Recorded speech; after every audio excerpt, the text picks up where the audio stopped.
Hello my dear student and my dear friend, मेरे इस YouTube channel में आप सभी लोगों का स्वागत है। पिछले वीडियो में मैंने आप लोगों को मैकियावेली का धर्म और नैतिकता संबंधी विचार बताया था।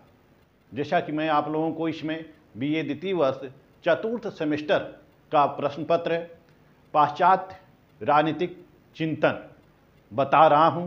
पाश्चात्य राजनीतिक चिंतन के अंतर्गत मैं आप लोगों को यूनिट 3 से मैकियावेली बता रहा हूं।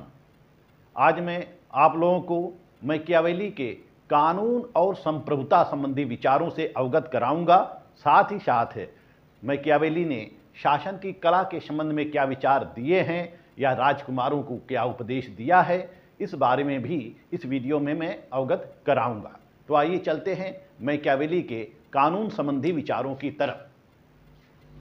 कानून संबंधी विचार, कानून, लॉ।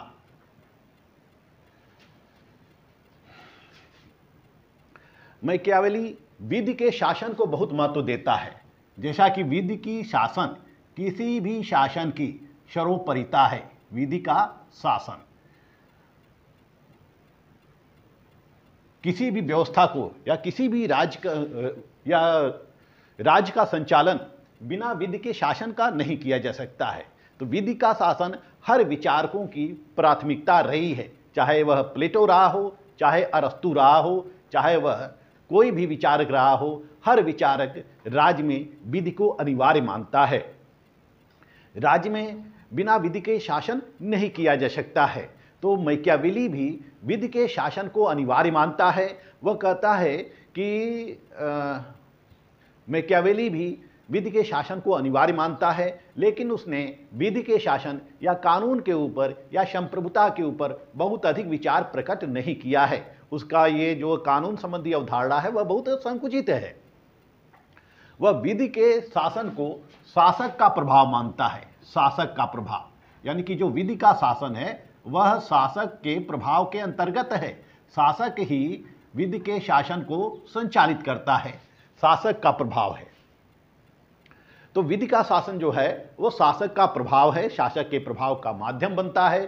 शासक के द्वारा ही विधि का शासन किया जाता है। वह एक नागरिक विधि की भी कल्पना करता है। मैकियावेली एक नागरिक विधि की भी कल्पना करता है। और यह नागरिक विधि किसके द्वारा बनाई जाती है? यह शासक के द्वारा बनाई जाती है। नागरिक विधि जो बनाई जाती है शासक के द्वारा बनाई जाती है।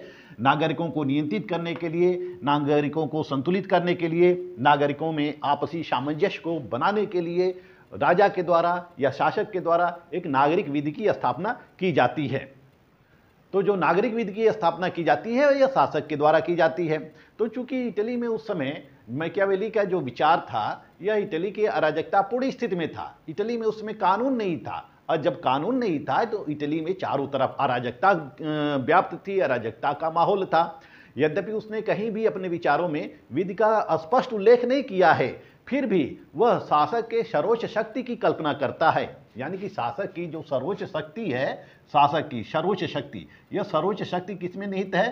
शासक में निहित है। सर्वोच्च शक्ति शासक में ही निहित है। और शासक जो होता है वह अपने राज्य संचालन के लिए कानून बनाता है, विधि बनाता है।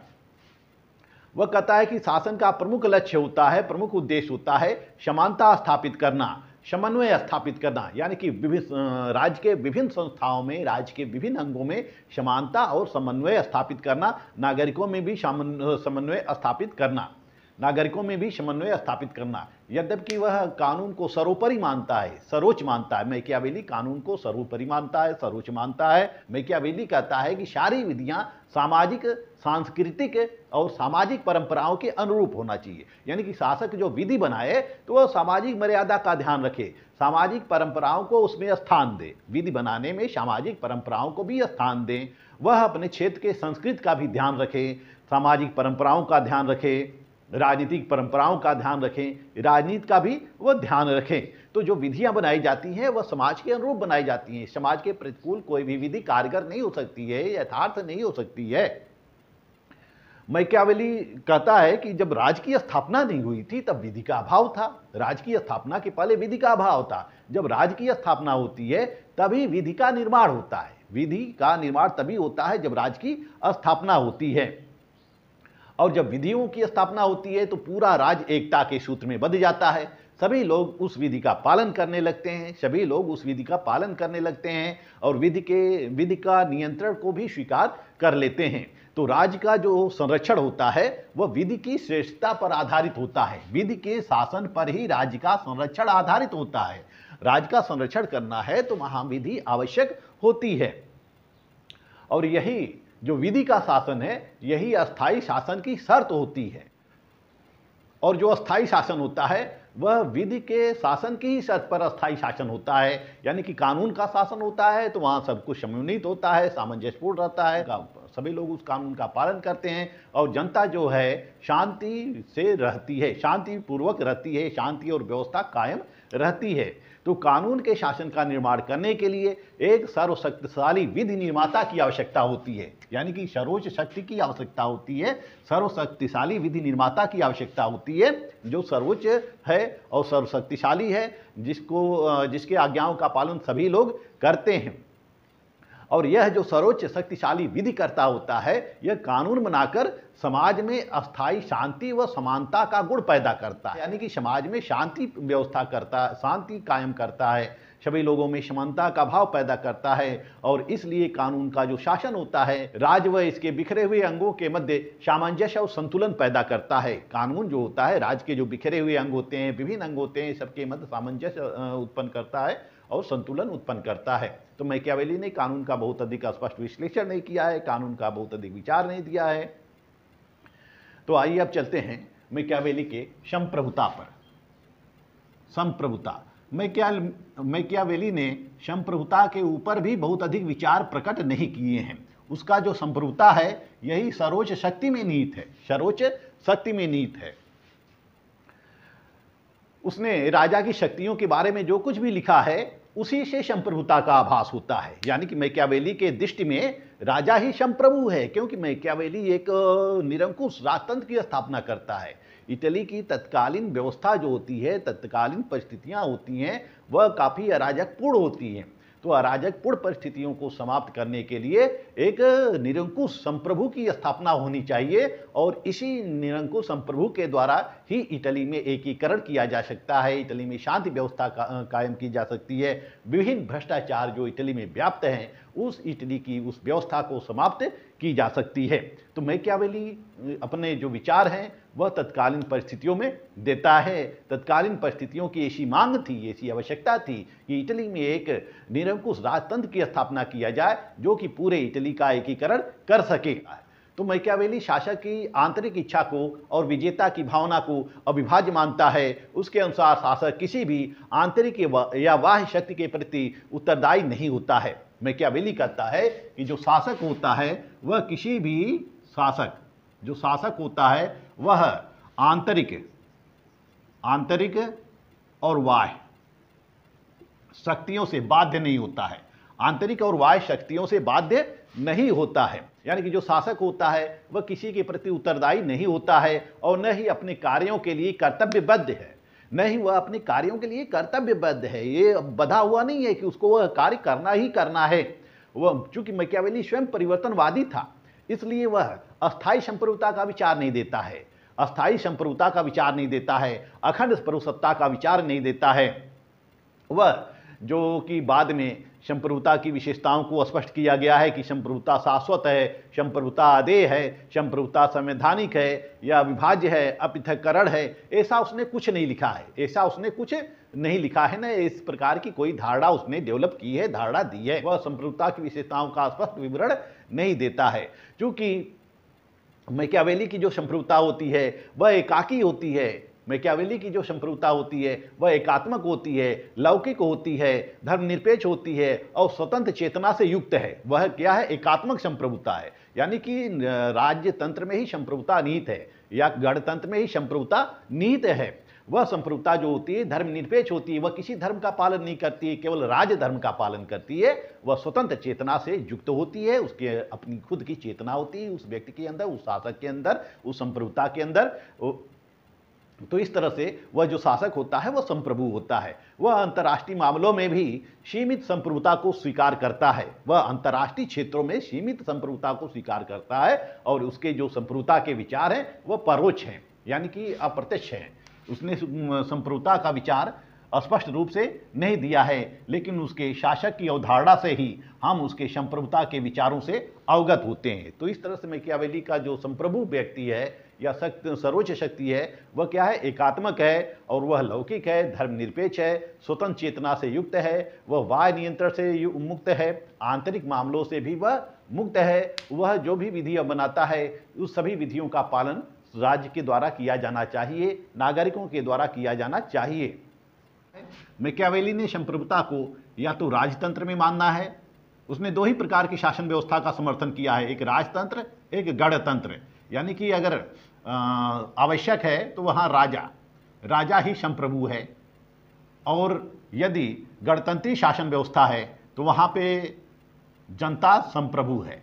गणतंत्री शासन व्यवस्था में जो शासन को संचालित करते हैं वहाँ जनता संप्रभु है। तो मैकियावेली ने प्रिंस में राजतंत्र का विश्लेषण किया है, और अपने डिस्कोर्सेज में, पुस्तक उसकी जो डिस्कोर्सेज है उस डिस्कोर्सेज में उसने गणतंत्र के स्वरूप का वर्णन किया है। यानी कि संप्रभुता जो है वह गणतंत्र में निहित है, और यदि एकात्मक शासन व्यवस्था है तो वह उसमें संप्रभुता राजतंत्र में निहित है। तो इस तरह से हम देखते हैं कि मैकियावेली हाब्स की तरह से या बोंदा की तरह से संप्रभुता का कोई स्पष्ट विचार प्रस्तुत नहीं करता है। आइए अब देखते हैं मैकियावेली के राजकुमार को उपदेश। मैकियावेली ने राजकुमारों को क्या उपदेश दिया है, यानी कि शासन व्यवस्था को संचालित करने के लिए कौन कौन से उपाय होने चाहिए, कौन कौन सी कला अपनाई जानी चाहिए, या शासन की कला किस प्रकार होना चाहिए, एक राजा किस प्रकार से शासन करे, एक राजा किस प्रकार से शासन करे। तो मैकियावेली ने द प्रिंस में, अपनी पुस्तक द प्रिंस में राजकुमारों को उपदेश दिया है, या राजा को उपदेश दिया है, या शासन कला संबंधी विचारों को उसने प्रकट किया है द प्रिंस पुस्तक में। क्योंकि शासन किस प्रकार होना चाहिए, राजा को कैसा आचरण करना चाहिए, राजा को जनता से कैसा व्यवहार करना चाहिए, और राजा किस प्रकार होना चाहिए, राजा में क्या गुण होने चाहिए, इन सब से मैकियावेली हमें अवगत कराया है अपनी पुस्तक द प्रिंस में। पहला वह कहता है कि एक राजा को उदार होना चाहिए, उदार प्रवृत्ति का होना चाहिए। राजा को कैसा होना चाहिए, उदार प्रवृत्ति का होना चाहिए, उदार प्रवृत्ति का होना चाहिए। वह कहता है कि शासक को उदार प्रवृत्ति का होना चाहिए, और अपने व्यक्तिगत आचरण को इस प्रकार ढालना चाहिए कि जनता के समक्ष दया, धार्मिकता तथा शुभ चिंतकता आदि गुणों से उदार रूप प्रकट हो। यानी कि राजा को जनता के समक्ष उदार रूप प्रकट करना चाहिए, लेकिन उसका मन इतना अनुशासित होना चाहिए कि आवश्यकता अनुसार इन गुणों के प्रतिकूल भी आचरण कर सके।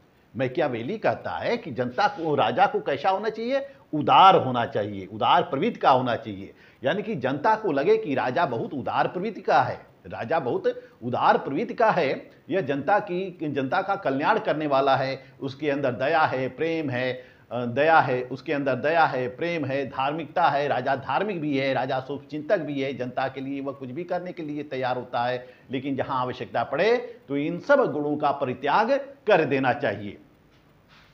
मैकियावेली कहता है कि भय और शक्ति के द्वारा राज्य का निर्माण किया जाता है, भय और शक्ति के द्वारा राज्य का निर्माण।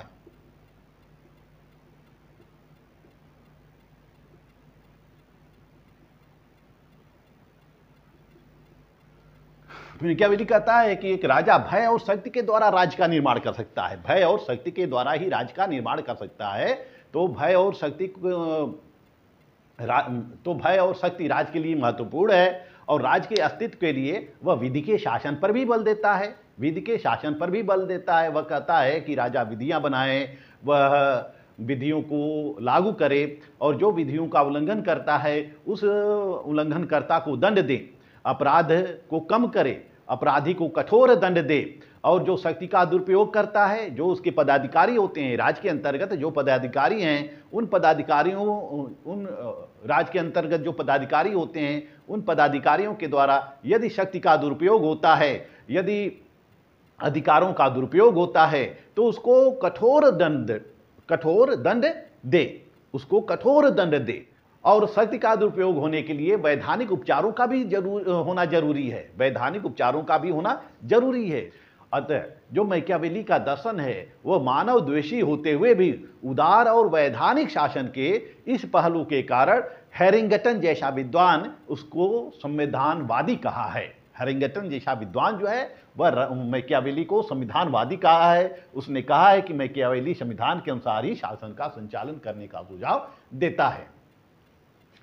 मैकियावेली कहता है कि जो शासक होता है, जो शासक है, उसको जो राज्य की संस्थाएं हैं, राज्य की संस्थाएं हैं, संस्थाओं और परंपराओं का पालन करना चाहिए। शासक को संस्थाओं और परंपराओं का पालन करना चाहिए, क्योंकि राज्य का आधार यही संस्थाएं और परंपराएं होती हैं।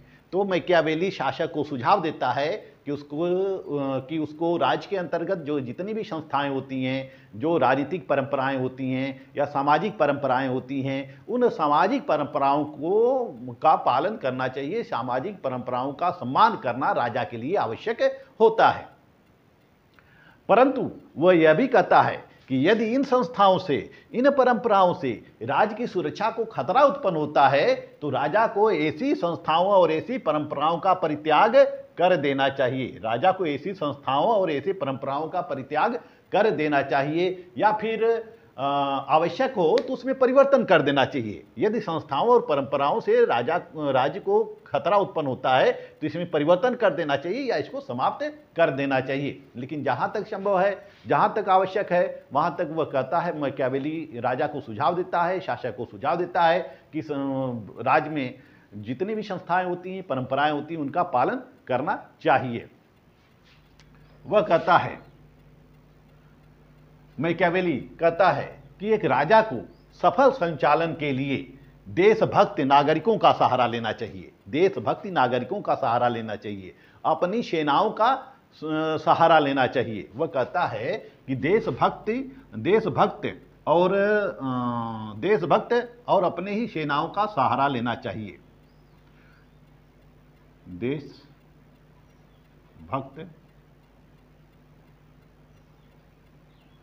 एवं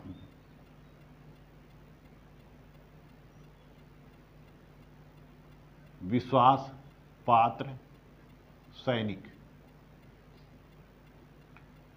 मैकियावेली कहता है कि राजा को अपनी देशभक्त और विश्वास पात्र सैनिक, राजा के पास खुद का विश्वास पात्र सैनिक होना चाहिए, और सैनिक में उसको देशभक्त नागरिकों को रखना चाहिए जिसमें देशभक्ति की भावना हो, जिसमें देशभक्ति की भावना हो, जो राज्य के प्रति निष्ठावान हो। ऐसे व्यक्तियों को सैनिक में भर्ती की जानी चाहिए। वह मैकियावेली कहता है कि राजा को स्वयं की सेना रखनी चाहिए, उसे भाड़े के सैनिकों पर विश्वास नहीं करना चाहिए, किराए के सैनिकों पर विश्वास नहीं करना चाहिए, क्योंकि किराए की जो सेना होती है वह शासकों का अपमान ही कराती है। तो प्रिंस में उसने लिखा है कि ये संगठित, इच्छुक, अनुशासनहीन, अकृत, मित्रों में बहादुर परंतु शत्रुओं में बुजदिल होते हैं। यह जो सेना हो, यह भाड़े की जो सेना होती है, यह बुजदिल होते हैं, और यह मित्रों में तो बहादुर होते हैं लेकिन शत्रुओं में यह क्या होते हैं, बुजदिल होते हैं, और उन्हें ईश्वर का कोई भय नहीं होता है। ये पैसे के लिए कभी भी बाजी को पलट सकते हैं। यह विश्वास पात्र नहीं होते हैं, यह विश्वास पात्र नहीं होते हैं। भाड़े की सेना पर विश्वास नहीं करना चाहिए। वह कब पैसे लेकर किसी दूसरे खेमे में चले जाएं। तो मैकियावेली कहता है कि दूसरे के अस्त्र या तो असफल होते हैं, या अति भार डालते हैं, या बाधा उत्पन्न करते हैं। हमें दूसरे के अस्त्रों पर भरोसा नहीं करना चाहिए, हमें स्वयं के अस्त्रों पर भरोसा करना चाहिए। यानी कि दूसरे के सैनिकों के साथ जीतने की अपेक्षा अपने सैनिकों के साथ हारना अच्छा है। मैकियावेली कहता है कि दूसरे के सैनिकों के साथ जीतने की अपेक्षा हम अपने सैनिकों के साथ हारना ही अच्छा होता है। तो मैकियावेली कहता है कि एक राजा को शासन की सफल संचालन के लिए, शासन व्यवस्था अस्थायी रखने के लिए, कुशल नेतृत्व के लिए अपनी स्वयं की सेना रखनी चाहिए और सेना में ऐसे लोग होने चाहिए जिनके अंदर राष्ट्रभक्ति की भावना हो, जो राजा के प्रति समर्पित हो, राज्य के प्रति समर्पित हो, अपने देश के प्रति समर्पित हो। हमें राजा को भाड़े के सैनिकों पर विश्वास नहीं करना चाहिए। फिर वह कहता है कि एक सफल शासक को अवसरवादी होना चाहिए, अवसरवादी होना चाहिए। एक सफल शासक को अवसरवादी होना चाहिए। मैकियावेली कहता है कि एक सफल शासक को अवसरवादी होना अनिवार्य होता है। शासक, क्योंकि वह कहता है कि शासक का कोई धर्म संकट नहीं होता है, शासक को इस प्रकार का आचरण नहीं करना चाहिए कि वह धर्म संकट में पड़ जाए। उसका कोई धर्म संकट नहीं होता है, न तो उसका कोई अस्थायी शत्रु होता है, न तो अस्थायी मित्र होता है। मैकियावेली कहता है कि यदि उसके मित्रों के हितों से टकराव हो, यदि मित्र के हितों से उसका टकराव हो, तो मित्रों को शत्रु घोषित कर देना चाहिए। यानी मित्रों पर भी भरोसा नहीं करना चाहिए, क्योंकि यह जो मित्र होते हैं, हमारे जो मित्र होते हैं, यही छुपे रूप में शत्रु होते हैं। और अगर मित्र विरोध करते हैं तो मित्रों का दमन कर देना चाहिए। हमें ऐसा सुझाव क्यों देता है? राज्य को अस्थायी रखने के लिए, राज्य को एकीकृत और संगठित रखने के लिए, राज्य के एकीकरण के लिए, राज्य में विद्रोह न हो, कोई दंगा न हो, कोई समस्या उत्पन्न न हो, उन सभी समस्याओं का निदान करना राजा का परम कर्तव्य है और तभी वह शासन कर सकता है। फिर मैकियावेली कहता है कि एक शासक को लोमड़ी और व्याघ्र की नीति रखनी चाहिए। लोमड़ी और व्याघ्र की नीति का पालन करना चाहिए। मैकियावेली कहता है कि एक शासक को लोमड़ी और व्याघ्र की नीति अपनानी चाहिए। लोमड़ी और व्याघ्र, व्याघ्र का मतलब शेर, लोमड़ी और शेर की नीति का पालन करना चाहिए।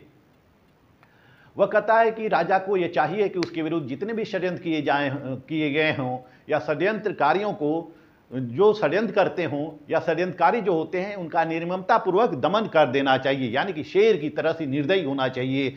दमन करने में उसे अपने और पराये की भावना नहीं देखनी चाहिए। जो भी राज्य को नुकसान पहुंचाए, जो भी राज्य की संप्रभुता को खतरा उत्पन्न करे, उसका दमन कर देना चाहिए। यानी कि निर्दयतापूर्वक दमन कर देना चाहिए। अपने विरोधियों को निर्दयतापूर्वक दमन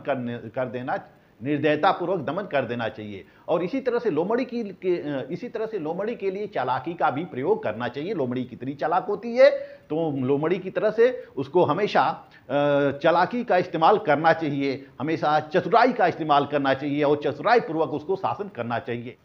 मैकियावेली कहता है कि षड्यंत्रों को मापने के लिए नरेश को लोमड़ी और भेड़िए को भयभीत करने के लिए शेर होना चाहिए। जिस तरह से भेड़ियों का झुंड होता है, तो भेड़ियों का झुंड एक शेर को देखकर भग जाता है। इसी तरह से लोमड़ी जो होती है वह खतरे को भांप लेती है और भांप कर अपनी सुरक्षा के लिए वह तैयार हो जाती है। इसी तरह से राजा को होना चाहिए कि वह खतरे को भांप कर खुद को सुरक्षित महसूस कर ले। और जो भेड़ियों के झुंड जो होते हैं, उस भेड़िए के झुंड में अकेला वह मुकाबला कर सके। तो राजा को खतरों को पहले ही भांप लेना चाहिए और खतरों को भांप कर उसका आवश्यक उपचार करना चाहिए। मैकियावेली कहता है कि मंत्रियों के चयन में, जब मंत्रियों का चयन राजा करता है, तो मंत्रियों के चयन में उसको सावधानी बरतनी चाहिए। मंत्रियों के चयन में सतर्कता बरती जानी चाहिए। राजा सतर्क होना चाहिए, राजा को सतर्क होना चाहिए, क्योंकि भली प्रकार से परीक्षित और विभिन्न परीक्षणों के उपरांत किसी भी व्यक्ति को मंत्री पद पर चयन करना चाहिए, मंत्री पद पर नियुक्त करना चाहिए, क्योंकि उनकी योग्यता, अच्छाई और वफादारी ही शासक की योग्यता और कुशलता का परिचय होता है। जितने मंत्री जितने योग्य होते हैं, राजा उतना ही अच्छा होता है। मंत्री जितने भी योग्य होते हैं, जितने कुशल होते हैं, जितने दूरदर्शी होते हैं, राजा उसी मंत्रियों की सलाह के अनुरूप उसी प्रकार से एक कुशल नेतृत्व कर सकता है, कुशल शासन कर सकता है। वह कहता है कि यदि मंत्री लोभी हैं यदि मंत्री भ्रष्टाचारी हैं, मंत्री स्वार्थी हैं, तो शासक के प्रति वह कभी वफादार नहीं हो सकते हैं। मंत्री शासक के प्रति कभी वफादार नहीं हो सकते हैं। इसलिए मंत्रियों को पूरी तरह से उनके इतिहास की जानकारी लेकर, उनके चरित्र की जानकारी लेकर उन व्यक्तियों को मंत्री पद पर नियुक्त किया जाना चाहिए। यानी कि मंत्री पद पर नियुक्त करने के पूर्व उसके इतिहास की जानकारी ले लेनी चाहिए, उसके चरित्र की जानकारी ले लेनी चाहिए। मैकियावेली कहता है कि मंत्रियों को समय समय पर मंत्रियों की परीक्षा भी ली जानी चाहिए अपने गुप्तचरों के माध्यम से। यही विचार कौटिल्य भी देता है। कौटिल्य भी राजा को शासन कला के संबंध में यही विचार प्रस्तुत करता है। वह भी कहता है कि मंत्रियों की समय समय पर परीक्षा होनी चाहिए और यदि वह परीक्षा में असफल होते हैं तो ऐसे व्यक्तियों को मंत्री पद से हटा देना चाहिए। फिर मैकियावेली कहता है कि शासक को पाखंडी होना चाहिए। शासक को पाखंडी होना, शासक को मैकियावेली कहता है कि शासक को पाखंडी होना चाहिए, यानी कि अंदर से कुछ और होना चाहिए, बाहर से कुछ और होना चाहिए। उसे बहुरूपिया होना चाहिए, दिखावटी होना चाहिए। देखने में शासक बिल्कुल कृपालु लगे, यानी कि कृपा करने वाला हो, दया करने वाला हो और सत्यप्रिय हो और धार्मिक होना चाहिए। यानी कि पूरी जनता को लगे कि राजा बहुत कृपालु है, बहुत दयालु है, बहुत धार्मिक है, बहुत सत्यप्रिय है, यह नीतियों पर चलने वाला है। परंतु आवश्यकता अनुसार राजा को इन गुणों में परिवर्तन करके अपनी योग्यता और क्षमता को विकसित करनी चाहिए। शासक को लोगों के भलेपन का, लोगों के धार्मिकता का, लोगों के नैतिकता का और पूरा लाभ उठाना चाहिए। मैकियावेली कहता है कि शासक जो होता है वह अपनी जनता के भोलेपन का, जनता के नैतिकता का, जनता के धार्मिकता का उसको भरपूर लाभ उठाना चाहिए। फिर वह कहता है, मैकियावेली फिर कहता है, सुझाव देता है शासक को कि शासक जब किसी दूसरे देश पर आक्रमण करे तो यदि दूसरे देश को जीत लेता है और उस देश के निवासियों को अपना बनाना चाहता है तो वहाँ के परंपराओं और रीतियों के अनुकूल शासन करना चाहिए, ताकि जनता को लगे कि राजा उसका हितैषी है। तो वह कहता है कि विजित राज्य के कानूनों, प्रथाओं, रीति रिवाजों और धार्मिक रीति रिवाजों में कोई परिवर्तन नहीं करना चाहिए, बल्कि जनता के प्रति सद्व्यवहार करना चाहिए और मित्रता की नीति का पालन करना चाहिए। यानी कि एक राज्य को जीतने के पश्चात राजा को बंदी बना लेना चाहिए और जनता के प्रति मित्रता का व्यवहार करना चाहिए। वहाँ का शासन वहाँ के परंपराओं के, वहाँ के संविधान के अनुरूप ही करना चाहिए। फिर वह कहता है कि एक अच्छे राजा को मितव्ययी होना चाहिए। उसे बहुत अधिक लोभी नहीं होना चाहिए, खर्चीला नहीं होना चाहिए, अपने राजकोष का दुरुपयोग नहीं करना चाहिए, बल्कि उसको संचय पर ध्यान रखना चाहिए। वह कहता है कि जब राजा दूसरे राज्य पर आक्रमण करता है तो जो माल लूटा जाता है, जो धन लूटा जाता है, उसको अपने पास न रखे, उसको अपने सैनिकों में बांट दे, अपने प्रजा में बांट दे, अपने पदाधिकारियों में बांट दे, ताकि जनता खुश रहेगी, सैनिक खुश रहेंगे, पदाधिकारी खुश रहेंगे और राजा के ही बने रहेंगे, राजा के विश्वास पात्र बने रहेंगे। तो वह कहता है कि राजा को अपने कोष का दुरुपयोग नहीं करना चाहिए, धन का संचय करना चाहिए और आवश्यकता अनुसार धन को खर्च करना चाहिए, अनावश्यक खर्च से बचना चाहिए। मैकियावेली फिर राजा को सुझाव देता है कि वह उसको चापलूसों से सावधान रहना चाहिए और शासक को योग्य और विश्वासपात्र मंत्रियों से ही सलाह लेना चाहिए, किसी चापलूस मंत्री से सलाह नहीं रहना चाहिए। मैकियावेली कहता है कि परामर्श शासक की बुद्धिमत्ता का परिणाम होना चाहिए।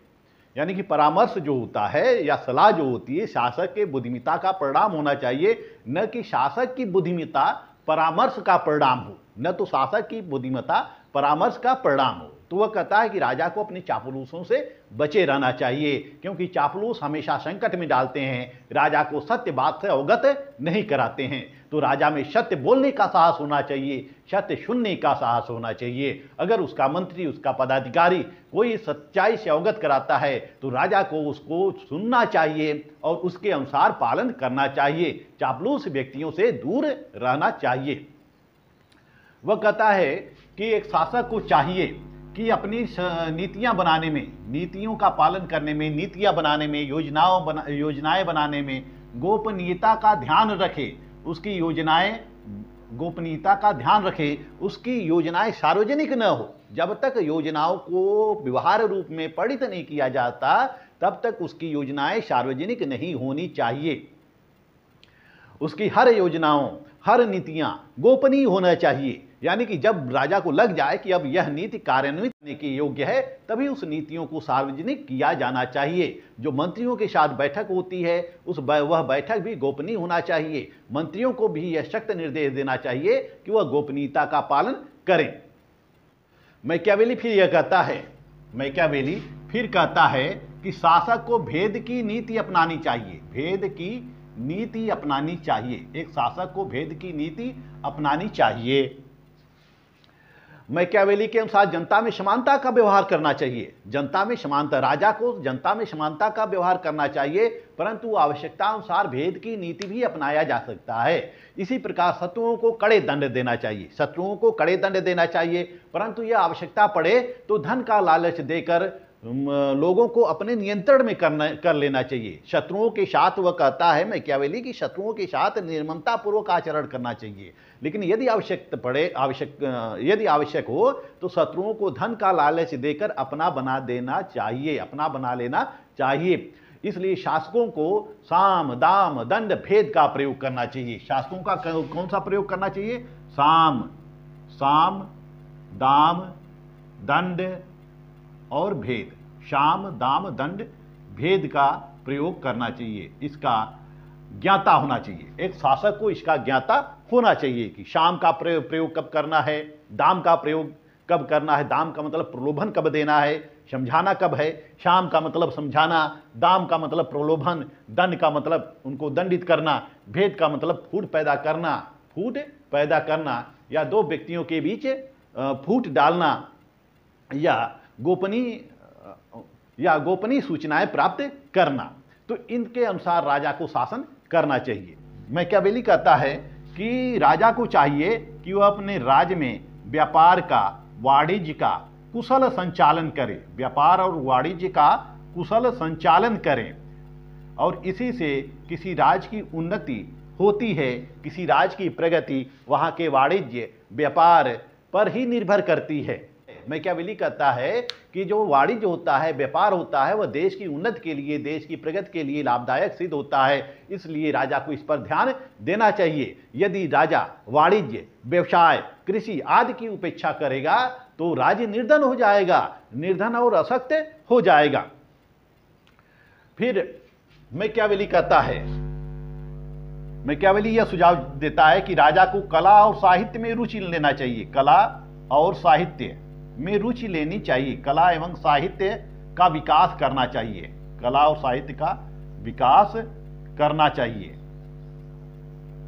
मैकियावेली कहता है कि राजा को कला और साहित्य में रुचि लेना चाहिए, कला और साहित्य का विकास करना चाहिए और साहित्य का संरक्षण करना चाहिए। और राजा को चाहिए कि समय समय पर जो व्यक्ति विद्वान हैं, जो साहित्यकार हैं, उनको सम्मानित भी करते रहें। तो इस तरह से मैकियावेली राज्य में शासन और कला की, राज्य में साहित्य और कला के विकास का सुझाव देता है। फिर मैकियावेली कहता है कि राजा को चाहिए कि वह जनसंख्या वृद्धि करे। 15 पॉइंट हो गया, ये 16वां पॉइंट।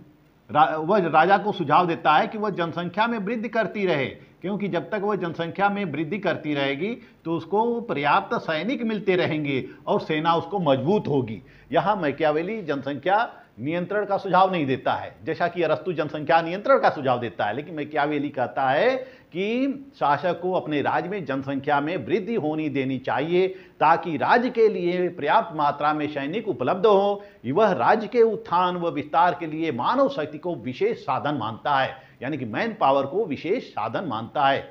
जिसके पास जितना अधिक मैन पावर होगा वह उतना अधिक शक्तिशाली होगा। फिर मैकियावेली कहता है कि राजा को विशेष परिस्थितियों में निसंकोच निर्णय लेना चाहिए, यानी कि उसमें निर्णय लेने की शक्ति होनी चाहिए, निर्णय लेने की शक्ति होनी चाहिए परिस्थितियों के अनुरूप। कितनी भी विकट परिस्थितियां क्यों न हो, उस विकट परिस्थितियों में राजा को निसंकोच निर्णय लेना चाहिए। उसके अंदर ऐसी योग्यता होनी चाहिए कि उसके सामने कितनी भी विषम परिस्थितियां हो वह उस विषम परिस्थितियों के अनुसार निर्णय ले सके। शासक को साहसी परिस्थितियों के अनुसार निर्णय ले सके। शासक को साहसी होना चाहिए, दयावान होना चाहिए, सहनशील होना चाहिए, धैर्यवान होना चाहिए और उसको पूरा शानो शौकत वाला होना चाहिए। मैकियावेली कहता है शासक को पूरा शानो शौकत वाला होना चाहिए। मैकियावेली कहता है कि लोग शासक से तभी घृणा करते हैं जब शासक बुज़दिल होता है, कायर होता है और अनिश्चित होता है, वह निर्णय नहीं ले पाता है, तभी लोग शासक से घृणा करते हैं। यदि शासक मजबूत इरादों वाला होता है तो लोग उससे प्रेम करते हैं। मैकियावेली कहता है कि शासक में ऐसे गुणों का समावेश होना चाहिए कि लोग उससे भय खाएं, यानी कि लोग डरें, घृणा नहीं करें। जनता को, राजा को इस प्रकार का आचरण नहीं करना चाहिए कि जनता उसे घृणा करने लगे। जनता भयभीत हो, जनता डरे, लेकिन जनता राजा को घृणा का पात्र नहीं होना चाहिए। शासक को अपना यश बनाए रखने के लिए हर प्रयास करना चाहिए। जिस प्रकार शस्त्रों की शक्ति से बाह्य आक्रमणों की रक्षा की जा सकती है, उसी प्रकार शासक जो होता है अपने यश से, अपने कुशलता से, आंतरिक षड्यंत्रों से वह सुरक्षित रहता है, आंतरिक षड्यंत्रों से वह सुरक्षित रहता है। तो शासक को जनता की संपत्ति और नारी जात का सम्मान करना चाहिए। तो शासक को जनता की संपत्ति और नारी जात का सम्मान करना चाहिए। जैसा कि मैकियावेली कहता है कि एक व्यक्ति अपने पिता की मृत्यु को भूल सकता है लेकिन पितृ धन हानि को नहीं भूल सकता है। तो मैकियावेली यह कहता है कि व्यक्तियों की संपत्ति का हरण नहीं करना चाहिए। इसी तरह से वह कहता है कि एक राजा दूसरे राज्य पर आक्रमण करते समय वो उसको खूब लूट ले, यानी कि सब कुछ कर ले, यानी कि जो भी निर्दयतापूर्वक जितना भी दमन किया जाना हो सब कुछ कर ले, लेकिन किसी भी स्त्रियों के सतीत्व का नाश नहीं करना चाहिए, स्त्री के सतीत्व का हरण नहीं करना चाहिए। क्योंकि मैकियावेली कहता है कि यही वो बातें हैं, संपत्ति और स्त्री का सतीत्व, जो लोगों को विरोध के लिए जल्दी तैयार करती है। अगर राजा इस प्रकार कार्य करता है तो राजा का विरोधी सभी लोग हो जाते हैं, फिर राजा शासन नहीं कर सकता है। फिर मैकियावेली कहता है कि राजा को अंतरराष्ट्रीय क्षेत्र में शक्ति संतुलन बनाए रखना चाहिए, यानी कि उसको अपने पड़ोसियों से सावधान रहना चाहिए और पड़ोसियों को कभी एक नहीं होने देना चाहिए और उसको हमेशा अपनी शक्ति में विस्तार करना चाहिए। वह कहता है कि राजा को, एक शासक को अपने पड़ोसी राज्यों के आंतरिक मामलों में हस्तक्षेप की नीति अपनाना चाहिए तथा शक्ति व लालच के द्वारा मित्र बनाने का प्रयास करना चाहिए, यानी कि पड़ोसियों से सदैव सावधान रहना चाहिए, पड़ोसियों से मित्रता करनी चाहिए, उनको धन देना चाहिए, लालच देना चाहिए, अपनी तरफ मिलाना चाहिए। लेकिन विभिन्न जो पड़ोसी राष्ट्र हैं वह पड़ोसी राष्ट्र आपस में न मिलें और इसी का फायदा एक शासक उठा सकता है।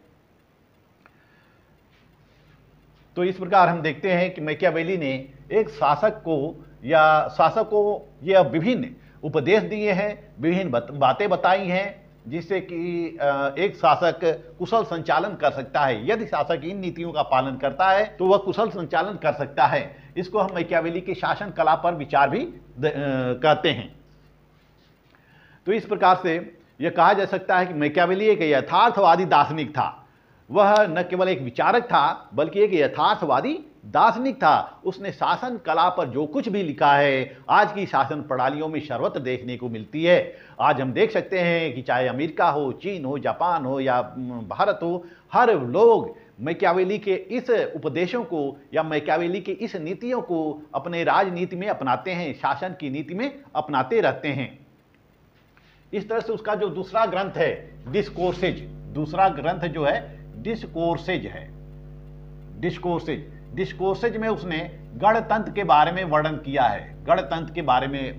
ये तो रही प्रिंस में, डिस्कोर्सेज में उसने गणतंत्र के बारे में वर्णन किया है। वह कहता है कि गणतांत्रिक शासन व्यवस्था यह केवल उपयुक्त ही नहीं सर्वाधिक उपयुक्त होती है। संभव है तो गणतांत्रिक शासन व्यवस्था ही अपनाई जानी चाहिए। मैकियावेली के बारे में यह कहा जाता है कि उसने दो प्रकार के सिद्धांतों का वर्णन किया है।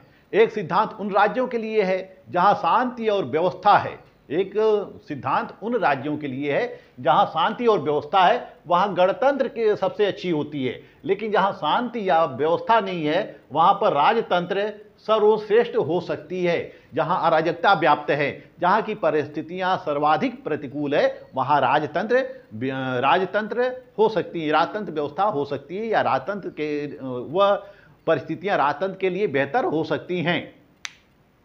तो मैकियावेली राजतंत्र की अपेक्षा गणतंत्र को सबसे अच्छा मानता है। उसका विचार है कि ये जो है गणतंत्री शासन व्यवस्था जो होती है वह राजनीतिक समुदाय के लिए सबसे अधिक उपयुक्त होती है, क्योंकि अभी इसमें सभी लोग भाग लेते हैं, और यह राजतंत्र की तुलना में सबसे अच्छी हो सकती है क्योंकि इसमें निर्णय अधिक लोगों के द्वारा लिया जा सकता है, और यह अपने संस्थाओं और परंपराओं को बनाए रख सकती है और बदलती हुई परिस्थितियों के अनुरूप होती है। इसमें नित्य परिवर्तन होता रहता है, लेकिन राजतंत्र के बारे में परिवर्तन नहीं, राजतंत्र में परिवर्तन नहीं होता है। फिर मैकियावेली कहता है कि गणतंत्री शासन व्यवस्था जो होती है वह अधिक समृद्धता लाती है, यानी कि यह सरकार की भौतिक समृद्धि और अधिक समानता सुनिश्चित कर सकती है। मैकियावेली कहता है कि किसी नए राज्य की स्थापना या किसी भ्रष्ट राज्य में सुधार करने के लिए राजतंत्री शासन व्यवस्था अच्छी होती है, यानी कि यदि भ्रष्टाचार वहां पर व्याप्त है तो राजतंत्री शासन व्यवस्था लागू कर दिया जाए। वह कहता है कि लोकतंत्र में भ्रष्टाचार की संभावना अधिक होती है। तो मैकियावेली क्रांति काल में निरंकुश शासन तंत्र का सुझाव देता है। जैसा कि डिस्कोर्सेज में मैकियावेली ने गणतंत्री व्यवस्था के कुछ गुण बताए हैं। मैकियावेली ने गणतंत्री व्यवस्था के कुछ गुण बताए हैं। इसका आप लोग स्क्रीनशॉट ले सकते हैं और स्क्रीनशॉट लेकर शासन कला या राजा के उपदेश के संबंध में आप लिख सकते हैं, नोट्स बना सकते हैं।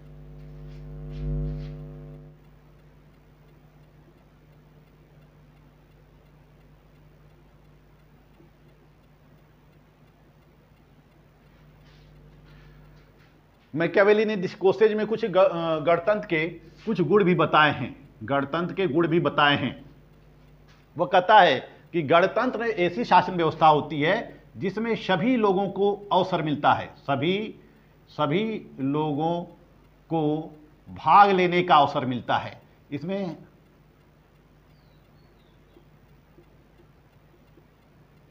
अधिकांश जनता भाग लेती है और इसलिए गणतंत्र शासन व्यवस्था अच्छी होती है। और वह कहता है कि गणतंत्र में निर्णय जो होता है वह सभी लोगों के द्वारा लिया जाता है, सभी लोगों के द्वारा, या जो चुने गए व्यक्ति होते हैं उन व्यक्तियों के द्वारा निर्णय लिया जाता है। मैकियावेली कहता है कि गणतंत्री शासन व्यवस्था जो होती है वह विधि के शासन के अनुकूल होती है, इसमें विधि के शासन को महत्व दिया जाता है। तो इस तरह से मैकियावेली गणतंत्र के कुछ गुण भी बताए हैं, लेकिन गुण के साथ साथ उसने दोषों से भी अवगत कराया है। मैकियावेली उन दोषों, चूंकि गणतंत्री शासन व्यवस्था जल्दी से दूषित हो जाती है, इसमें जल्दी से भ्रष्टाचार व्याप्त हो जाता है और अनेक प्रकार की अनैतिकता व्याप्त हो जाती है, तो मैकियावेली गणतंत्री शासन व्यवस्था में कमियों को दूर करने के लिए कुछ सुझाव भी देता है, लेकिन कुछ दोषों को भी वह बताता है। वह कहता है कि गणतंत्री शासन व्यवस्था संकटकालीन के लिए उपयुक्त नहीं होता है, क्योंकि इसमें निर्णय लोग नहीं ले पाते हैं। गणतंत्री शासन व्यवस्था जो है संकट काल के लिए उपयुक्त नहीं होती है। दोष में क्या है? यह संकट काल के लिए उपयुक्त नहीं होती है, संकट काल के लिए अनुपयुक्त होती है। संकट काल के लिए अनुपयुक्त होती है। यह इसमें संकट काल में जल्दी से निर्णय नहीं लिया जा सकता है। दूसरा दोष मैकियावेली ने यह बताया है कि गणतंत्र के जो अधिकारी होते हैं यह भ्रष्ट होते हैं, इसमें भ्रष्टाचार जल्दी से फैलता है, भ्रष्टाचार का वातावरण बन जाता है। इसमें जो अधिकारी और कर्मचारी होते हैं वह जल्दी से भ्रष्ट हो जाते हैं। तीसरा जो मैकियावेली ने बताया है कि गणतंत्र में दलबंदी का वातावरण रहता है। इसमें दलबंदी का दोष उत्पन्न होता है, लोग एक दल छोड़ के दूसरे दल में चले जाते हैं, इस तरह से अस्थायी सरकार नहीं रहती है। तो इसको दूर करने के लिए प्रत्येक दल को अपने विचार रखने की स्वतंत्रता प्राप्त होनी चाहिए। मैकियावेली कहता है कि इसको दूर रखने के लिए प्रत्येक दल को अपने विचारों को रखने की स्वतंत्रता होना चाहिए। और मैकियावेली यह भी सुझाव देता है कि राज्य का संविधान जो है या कानून जो है वह लचीला होना चाहिए। संविधान और कानून लचीला होना चाहिए और सामाजिक परंपराओं के अनुरूप होना चाहिए। और जहां तक संभव है राज्य में एक ही धर्म और एक ही संस्कृति के लोग रहें। जब राज्य में एक ही धर्म और एक ही संस्कृति के लोग रहेंगे तो राज्य में तनाव उत्पन्न नहीं हो पाएगा। मैकियावेली कहता है कि राज्य में जब एक ही धर्म के लोग रहते हैं, एक ही संस्कृति के लोग रहते हैं, तो राज्य में तनाव उत्पन्न नहीं हो पाएगा। तो इस तरह से मैकियावेली गणतंत्री शासन व्यवस्था की कमियों को, दोषों को दूर करने के लिए कुछ सुझाव भी देता है कि राज्य में एक ही धर्म के लोग रहें या एक ही संस्कृति के लोग रहें, सामाजिक परंपराओं और रीति रिवाजों के अनुसार वहाँ का संविधान हो, का संविधान या कानून लचीला हो, सभी लोगों को अपने विचार प्रकट करने के अवसर मिलने चाहिए। तो इस तरह से मैकियावेली अपने दोनों ग्रंथों में द प्रिंस और द डिस्कोर्सेज में शासन कला पर ही लिखा है और यही उसके राजदर्शन की महत्वपूर्ण देन है। इसलिए यह कहना उचित होगा कि वह केवल राजनीतिज्ञ ही नहीं बल्कि दार्शनिक भी था। मैकियावेली राजनीतिज्ञ ही नहीं, केवल मैकियावेली एक राजनीतिज्ञ ही नहीं बल्कि वह दार्शनिक भी था। यद्यपि मैकियावेली ने अपने ग्रंथों में, अपने पुस्तकों में कोई स्पष्ट सिद्धांत नहीं दिया था या क्रमबद्ध सिद्धांत नहीं दिया था, फिर भी राज्य के संबंध में या शासन के संबंध में उसने जो विचार दिए हैं वह बहुत ही महत्वपूर्ण हैं, वह बहुत ही प्रासंगिक हैं, बहुत ही व्यवहारिक हैं। वर्तमान जगत में मैकियावेली के सिद्धांतों का पालन होता है जिसको हम मैकियावेलीवाद के नाम से जानते हैं। इस वीडियो में बस इतना ही। नेक्स्ट वीडियो में मैं आपको बताऊंगा जो मैकियावेली का अंतिम टॉपिक होगा, मैकियावेली आधुनिक राजनीतिक चिंतन के पिता के रूप में। नेक्स्ट वीडियो में आप लोगों को बताऊंगा कि मैकियावेली आधुनिक राजनीतिक चिंतन के पिता के रूप में क्यों जाना जाता है और कैसे जाना जाता है।